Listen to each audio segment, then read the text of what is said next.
হ্যাঁ, আজকে গুরুদিনের দিন, তো তার কাছে যাবো না বলে কি কথা, যেতেই হবে। তার আজকে একটা স্পেশাল দিন, সেই স্পেশাল দিনের বলে কথা, যেতেই হবে। তো গুরুদেবের কাছে সারাদিন না খেয়ে থাকতে হবে। বহুত কষ্টে ছিলাম। তো এই ফুলের মালাগুলো নিজেদের হাতে তৈরি করা, কারণ এই ফুলগুলো খুব ভোরে যে তোলা হয়েছে, এই বন্ধুটা নিয়ে এসছে। তো পাড়ারই ছেলে, তো দুজনে মিলেই শিবরাত্রি পুজো উপোস ছিলাম, তো পুজো দিতে যাব। তো এই হয়েছে যাওয়ার রাস্তা। তোমরা দেখেছো আমার গুরুদেবের কাছে আমি গেছিলাম, তোমরা অবশ্যই দেখেছিলে। তো দেখো তোমরাও কত, দেখো এসে দেখছি বিশাল লাইন পড়েছে, লাইনের শেষ নেই।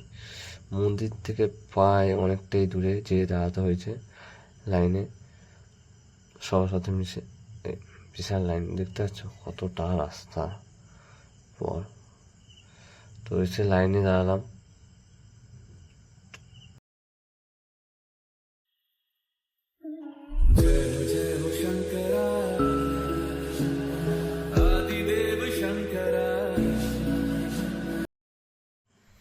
তখন মন্দিরটা এত সুন্দর সাজিয়েছে ধারণা হয় গুরুদেবেরই, খুব ভালো লেগেছে আমার কাছে। জানি না লোকের কাছে কেমন হয়েছে।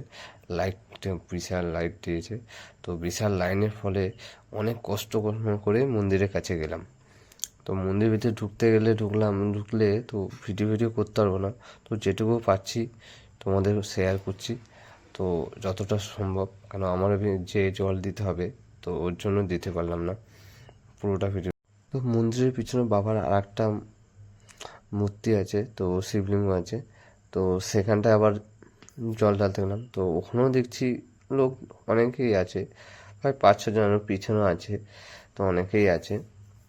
তো এবার এখানে পুজো একটু দেবো, তো তোমরাও দেখো।